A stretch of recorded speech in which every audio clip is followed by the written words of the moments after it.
AP news. नमस्कार, मैं संतोष।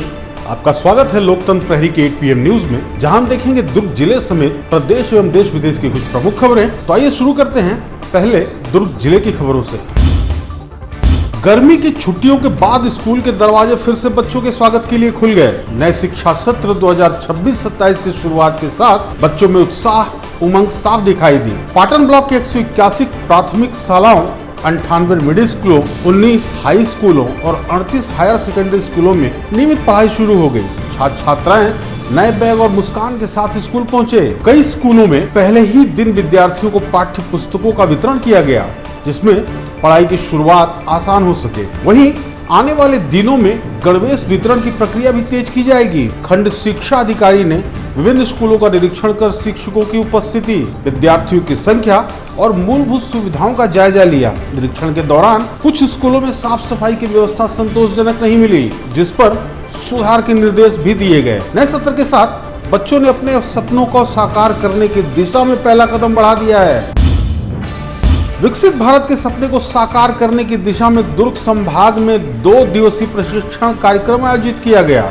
यह कार्यक्रम विकसित भारत जी राम जी अभियान के अंतर्गत संपन्न हुआ। प्रशिक्षण में दुर्ग संभाग के विभिन्न जिलों से पहुंचे अधिकारियों और कर्मचारियों ने हिस्सा लिया। उन्हें विकसित ग्राम पंचायत योजना के उद्देश्य और ग्राम स्तर पर प्रभावी योजना निर्माण की विस्तृत जानकारी दी गई। कार्यक्रम के दौरान स्थानीय आर्थिक विकास, ग्रामीण आजीविका सशक्तिकरण, सतत विकास और नवाचार आधारित ग्रामीण परिवर्तन जैसे विषयों पर विशेषज्ञों ने मार्गदर्शन प्रदान किया। इस पहल का उद्देश्य ऐसी ग्राम पंचायतों का निर्माण करना है जो आत्मनिर्भर, समृद्ध और भविष्य की चुनौतियों का सामना करने के लिए पूरी तरह तैयार हों। विशेषज्ञों का मानना है कि इस तरह के प्रशिक्षण कार्यक्रम ग्रामीण विकास को नई दिशा देंगे और विकसित भारत के संकल्प को गांव-गांव तक पहुंचाने में अहम भूमिका निभाएंगे। बघेरा स्थित प्रजापिता ब्रह्मा कुमारी ईश्वरीय विश्वविद्यालय के आनंद सरोवर में एक भव्य आध्यात्मिक समागम का आयोजन किया गया, जहां छत्तीसगढ़ और मध्य प्रदेश के क्षेत्रीय निर्देशिका राजयोगिनी ब्रह्म कुमारी हेमलता दीदी के शुभागमन ने पूरे वातावरण को आध्यात्मिक ऊर्जा से भर दिया। भव्य आध्यात्मिक समागम की शुरुआत भावपूर्ण स्वागत नृत्य से हुई, जिसमें उपस्थित श्रद्धालुओं का मन मोह लिया। कार्यक्रम में ब्रह्म कुमारी दुर्ग की संचालिका रीता दीदी ने क्षेत्रीय निर्देशिका हेमलता दीदी का आत्मीय स्वागत करते हुए उनके कुशल नेतृत्व और तपस्या की सराहना की। जून माह को ब्रह्म कुमारी की प्रथम मुख्य संचालिका ओम राधे अर्थात मातेश्वरी जी अम्मा की पुण्यतिथि के रूप में मनाया जाता है। आयोजित इस समागम में हेमलता दीदी ने भाई बहनों को आध्यात्मिक पुरुषार्थ, आत्मचिंतन और जीवन में सकारात्मक परिवर्तन की व्यावहारिक सीख दी। समागम का यह आयोजन श्रद्धा, सेवा, तपस्या और आत्म जागृति का प्रेरणादायी संदेश देकर संपन्न हुआ। दुर्ग जिले के सैलूद गांव में उस वक्त सनसनी फैल गई जब ग्रामीणों को तालाब के किनारे के समीप स्थित मंदिर परिसर में उप सरपंच तारेंद्र बंछोर का शव मिलने की सूचना मिली। घटना की जानकारी मिलते ही उतई थाना पुलिस मौके पर पहुंची और आवश्यक कार्यवाही करते हुए शव को पोस्टमार्टम के लिए भेज दिया। बताया जा रहा है कि तारेंद्र बंछोर लंबे समय से बीमारी से जूझ रहे थे। पिछले कुछ महीनों तक उनका इलाज अस्पताल में चल रहा था और हाल ही में वे घर लौटे थे। फिलहाल पुलिस ने मर्ग कायम कर जांच शुरू कर दी है। परिजनों और ग्रामीणों से पूछताछ की जा रही है। अधिकारियों का कहना है कि जांच पूरी होने के बाद ही घटना के वास्तविक कारण स्पष्ट हो पाएंगे। भिलाई नगर को स्वच्छ और प्लास्टिक मुक्त बनाने के लिए नगर निगम ने सिंगल यूज प्लास्टिक के खिलाफ अपना अभियान तेज कर दिया है। निगम आयुक्त के निर्देशन पर स्वास्थ्य विभाग की टीम ने लक्ष्मी नगर क्षेत्र में विशेष औचक निरीक्षण किया। फल सब्जी ठेलों और विभिन्न व्यावसायिक प्रतिष्ठानों की जांच की गई। इस दौरान प्रतिबंधित सिंगल यूज प्लास्टिक मिलने पर कई व्यापारियों के खिलाफ चालानी कार्रवाई की गई। टीम ने कुल 15 ठेले और दुकानों में नियमों का उल्लंघन पाया। 11 फल और सब्जी ठेलों पर जुर्माना लगाया गया। वहीं एक जूता दुकान और एक रेडीमेड कपड़ों की दुकान बिना अनुज्ञप्त लाइसेंस के संचालित होती मिली। दोनों दुकानों पर जुर्माना लगाया गया। अधिकारियों ने स्पष्ट किया कि शहर को प्रदूषण मुक्त बनाने के लिए यह अभियान लगातार जारी रहेगा और नियम तोड़ने वालों के खिलाफ सख्त कार्रवाई की जाएगी। नगर निगम ने नागरिकों और व्यापारियों से अपील की है कि वे सिंगल यूज प्लास्टिक के इस्तेमाल बंद कर पर्यावरण संरक्षण और स्वच्छ भिलाई के निर्माण में अपना सहयोग दें।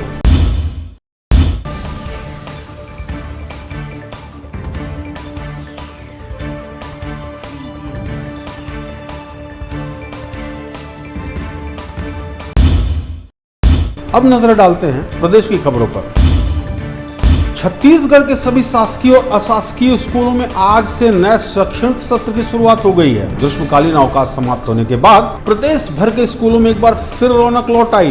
राजधानी रायपुर समेत विभिन्न जिलों के विद्यालयों में पहले दिन पहुंचे छात्र छात्राओं का शिक्षकों ने तिलक लगाकर स्वागत किया और उन्हें पाठ्य पुस्तकें भेंट की। पहली बार स्कूल पहुंचे नन्हे बच्चों के लिए यह दिन बेहद खास और यादगार रहा। प्रदेश में 16 जून से 27 जून तक शाला प्रवेश उत्सव मनाया जाएगा, जबकि 30 जून को इनका मुख्य कार्यक्रम आयोजित होगा। मुख्यमंत्री विष्णुदेव साय ने प्रदेश भर के विद्यार्थियों को शुभकामनाएं देते हुए कहा कि विद्यालय केवल शिक्षा का केंद्र नहीं, बल्कि बच्चों के सपनों को आकार देने और उनके उज्जवल भविष्य की नींव रखने का माध्यम है। विद्यार्थियों के अनुशासन, आत्मविश्वास और उत्साह के साथ नियमित रूप से विद्यालय जाने तथा मन लगाकर पढ़ाई करने का आग्रह किया। उन्होंने कहा कि आज की शिक्षा और परिश्रम ही आने वाले समय में सफलता का आधार बनेंगे।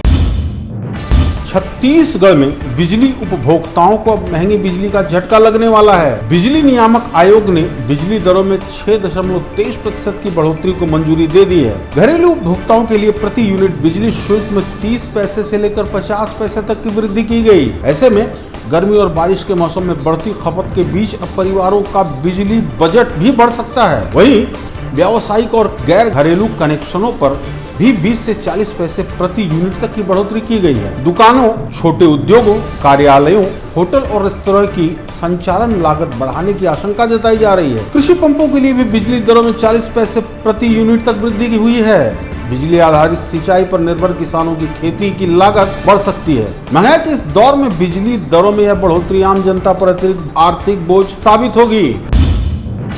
उप मुख्यमंत्री तथा स्थानीय विधायक अरुण साव ने लोरमी क्षेत्र के खेकतरा, कुम्हरौली, मोहतरा, कुर्मी, पीपर खूंटा और औरा बांधा गांव पहुंचकर जन चौपाल लगाई। इस दौरान ग्रामीणों से संवाद करते हुए उनकी समस्याएं और सुझाव को उन्होंने गंभीरता से सुना। जन चौपाल के दौरान उप मुख्यमंत्री ने 5 गांव के लिए लगभग 65 लाख रुपए के विभिन्न विकास कार्यों की घोषणा की। उन्होंने केंद्र की मोदी सरकार और प्रदेश की साय सरकार की जन कल्याणकारी योजनाओं की जानकारी देते हुए ग्रामीणों को इनका लाभ देने के लिए प्रेरित किया। खेतरा गांव में महामाया मंदिर परिसर में निर्मित ज्योति कलश भवन का लोकार्पण किया गया, जबकि औराबांधा में नवनिर्मित सामुदायिक भवन और खाद्यान्न भंडार भवन को ग्रामवासियों को समर्पित किया। युवाओं को खेलों के प्रति प्रोत्साहित करते हुए मुख्यमंत्री अरुण साव ने 5 गांवों के खिलाड़ियों को क्रिकेट किट वितरित की और खेल गतिविधियों में सक्रिय भागीदारी का आह्वान किया। शक्ति जिले के जनपद पंचायत कार्यालय में एंटी करप्शन ब्यूरो बिलासपुर की टीम ने दबिश देकर 3 कर्मचारियों को रिश्वत लेते हुए पकड़ा। मामला प्रधानमंत्री आदर्श ग्राम योजना से जुड़ा है। ग्राम पंचायत लिमतरा में विकास कार्यों के लिए 20 लाख रुपए स्वीकृत हुए थे। इसमें से 8 लाख रुपए का भुगतान पहले हो चुका था, जबकि 12 लाख रुपए का चेक जारी होना बाकी था। शिकायतकर्ता ने आरोप लगाया कि बाकी राशि का चेक जारी करने के बदले जनपद पंचायत के सीईओ निखिल कश्यप और बाबू अविनाश ठाकुर ने 2 लाख रुपए की रिश्वत की मांग की। शिकायत मिलने के बाद एसीबी बिलासपुर ने ट्रैप की योजना बनाई। सीईओ के निर्देशन पर बाबू ने चपरासी को रिश्वत की रकम लेने के लिए कहा और जैसे ही 1 लाख रुपए की राशि सौंपी गई, एंटी करप्शन ब्यूरो टीम ने तीनों को रंगे हाथों दबोच लिया। एसीबी ने रिश्वत की पूरी रकम जब्त कर भ्रष्टाचार निवारण अधिनियम 1988 की धारा 7 और 12 के तहत मामला दर्ज करते हुए आगे की कानूनी कार्रवाई शुरू कर दी है। रायगढ़ जिले के घरघोड़ा वन परिक्षेत्र में सोमवार रात लगभग 10 हाथियों का दल रेलवे ट्रैक पार कर जंगल की ओर बढ़ रहा था। तभी अचानक एक मालगाड़ी की चपेट में आने से करीब 5 साल का हाथी गंभीर रूप से घायल हो गया। टक्कर में हाथी के कमर और पिछले हिस्से में गंभीर चोटें आई। उसके पिछले पैर में गहरी चोट लगने से लगातार खून बहता रहा और वह खड़ा तक नहीं हो पा रहा था। घटना की सूचना मिलते ही उप वन मंडलाधिकारी और वन परिक्षेत्र अधिकारी अपनी टीम के साथ मौके पर पहुंचे। डॉक्टरों की टीम ने घायल हाथी का पूरी रात इलाज किया और उसे बचाने की हर संभव कोशिश की, लेकिन तमाम प्रयासों के बावजूद मंगलवार सुबह इलाज के दौरान हाथी ने दम तोड़ दिया। वन विभाग शव का पंचनामा तैयार कर नियमानुसार आगे की कार्रवाई कर रहा है। वन विभाग ने ग्रामीणों से अपील की है कि वे हाथियों के झुंड से सुरक्षित दूरी बनाए रखें और किसी प्रकार की अफवाहों से बचें।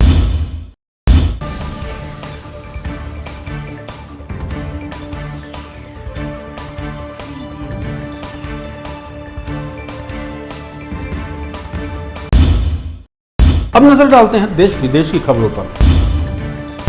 देश भर में कफ सिरप की बिक्री को लेकर नियम बदल गए हैं। केंद्र सरकार ने ड्रग रूल्स 1945 में संशोधन करते हुए सिरप श्रेणी को ओवर द काउंटर दवाओं की सूची से बाहर कर दिया है। यानी अब मेडिकल स्टोर से बिना डॉक्टर की वैध पर्ची के कफ सिरप नहीं खरीदा जा सकेगा। अब केमिस्ट या फार्मासिस्ट अपनी मर्जी से ग्राहकों को सीधे कफ सिरप नहीं दे पाएंगे। इसके लिए रजिस्टर्ड मेडिकल प्रैक्टिशनर की लिखी हुई प्रिस्क्रिप्शन दिखानी होगी। सरकार का कहना है कि यह फैसला मरीज की सुरक्षा और दवाओं के दुरुपयोग को रोकने के लिए लिया गया है। बीते वर्षों में दूषित कफ सिरप पीने से कई बच्चों की मौत के मामले सामने आए थे। जांच में डाईएथिलीन ग्लाइकॉल और एथिलीन ग्लाइकॉड जैसे जहरीले रसायनों की मिलावट का खुलासा हुआ था। विश्व स्वास्थ्य संगठन की ओर से भी भारतीय सिरप को लेकर चेतावनी जारी की गई थी। इसके बाद सरकार ने अब अंतिम संशोधन लागू कर दिया है। नीट यूजी 2026 पेपर लीक विवाद के बाद केंद्र सरकार ने सुरक्षा व्यवस्था और सख्त कर दिया है। सूचना प्रौद्योगिकी अधिनियम 2000 की धारा 69A के तहत टेलीग्राम पर अस्थायी प्रतिबंध लगाने का फैसला लिया गया है। यह प्रतिबंध 22 जून तक लागू रहेगा। टेलीग्राम पर मौजूद कई चैनलों के जरिए छात्रों अभिभावकों को कथित तौर पर प्रश्न पत्र उपलब्ध कराने के नाम पर हजारों और लाखों रुपए की मांग की जा रही थी। पेपर लीक, नीट री नीट 2026 और प्राइवेट माफिया जैसे नामों वाले चैनल के माध्यम से फर्जी पेपर लीक की सामग्री फैलाकर भ्रम की स्थिति पैदा की जा रही थी। आरोप है कि परीक्षा खत्म होने के बाद पुराने मैसेज में असली प्रश्न पत्र जोड़कर यह दिखाया जाता था कि पेपर पहले ही लीक हो चुका है। इसी तरह की गतिविधियों पर रोक लगाने के लिए यह कदम उठाया गया। उधर NTA ने री एग्जाम को सुरक्षित और पारदर्शी बनाने के लिए अतिरिक्त इंतजाम किए हैं। जून के शुरुआती दिनों में दक्षिण पश्चिम मानसून ने उम्मीद लगाई थी कि कर्नाटक, तेलंगाना, आंध्र प्रदेश और महाराष्ट्र समेत कई राज्यों में समय पर दस्तक देकर लगा कि इस बार मानसून सामान्य रहेगा, लेकिन अचानक तस्वीर बदल गई। भारतीय मौसम विभाग के आंकड़ों के मुताबिक 4 जून से 15 जून के बीच देश भर में केवल 19.2 मिलीलीटर बारिश दर्ज की, जबकि सामान्य तौर पर इस अवधि में 53.7 मिलीलीटर बारिश होनी चाहिए थी। यानी देश इस वक्त 64% बारिश की भारी कमी का सामना कर रहा है। IMD के रेनफॉल डिपार्चर मैप में मध्य, दक्षिण और पूर्वी भारत के बड़े हिस्से पीले और लाल रंग में दिखाई दे रहे हैं। ये रंग केवल आंकड़े नहीं है बल्कि सूखे जैसे हालात की चेतावनी भी है। हालांकि मौसम पूर्वानुमान मॉडल संकेत दे रहा है कि सप्ताह के अंत तक यह असामान्य पैटर्न कमजोर पड़ सकता है और अगर ऐसा हुआ तो जून के आखिरी हफ्तों में मानसून एक बार फिर जोरदार वापसी कर सकता है। अमेरिका के कैलिफोर्निया स्थित एडवर्ड एयरफोर्स बेस उस वक्त अफरा तफरी मच गई जब नियमित परीक्षा उड़ान पर निकला B-52 मेंबर टेक ऑफ के तुरंत बाद दुर्घटनाग्रस्त हो गया। सुबह करीब 11:20 पर उड़ान भरने वाले इस विमान में आग लग गई और वह एयरबेस के भीतर ही नीचे गिर पड़ा। अमेरिकी वायुसेना के मुताबिक विमान में सवार सभी 8 लोगों की मौत हो गई। मृतकों में एयरफोर्स के जवानों के साथ विमान परीक्षण से जुड़े विशेषज्ञ भी शामिल थे। शुरुआती जांच में फ्लाइट कंट्रोल सिस्टम में खराबी की आशंका जताई जा रही है। हादसे के बाद एडवर्ड एयरफोर्स बेस को अस्थायी रूप से बंद कर दिया गया है और आने वाले उड़ानों को दूसरे एयरबेस की ओर डाइवर्ट किया जा रहा है। गौरतलब है कि यही एयरबेस अमेरिका वायुसेना के नए विमानों, हथियार प्रणालियों और आधुनिक तकनीकों के परीक्षण का सबसे बड़ा केंद्र माना जाता है। ऑस्ट्रेलिया के पर्थ शहर में रहने वाली 9 साल की हानिया अहमद अपने परिवार के साथ पाकिस्तान के पंजाब प्रांत के चकवाल में रिश्तेदारों से मिलने आई थी। परिवार किराए की कार में सफर कर रहा था, तभी बदमाशों ने उन्हें लूट लिया। घटना की सूचना मिलने पर क्राइम कंट्रोल डिपार्टमेंट की टीम मौके पर पहुंची। पुलिस और बदमाशों के बीच फायरिंग शुरू हुई। इसी दौरान एक अधिकारी ने यह गलतफहमी पाल ली थी कि बदमाश पीड़ित परिवार की कार में भाग रहे हैं। पुलिस की गोली लगने से 9 साल की हानिया की मौके पर मौत हो गई, जबकि उसके पिता और भाई घायल हो गए। मां को कोई चोट नहीं आई। ऑस्ट्रेलिया के प्रधानमंत्री ने इस घटना पर दुख जताते हुए पारदर्शी जांच की मांग की है। पाकिस्तानी पुलिस ने अधिकारी को निलंबित कर गिरफ्तार कर लिया है और उसकी बंदूक फॉरेंसिक जांच के लिए भेज दी गई है। आज की खबरें यही तक। अब दीजिए मुझे अनुमति। नमस्कार।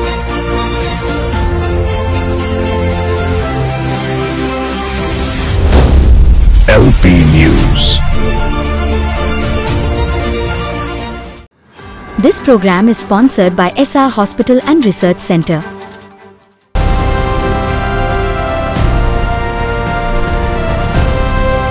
हर खबर पर नजर, सच, हिम्मत और जमीनी रिपोर्टिंग, देश, समाज और सत्य के लिए। LP न्यूज, आपकी आवाज।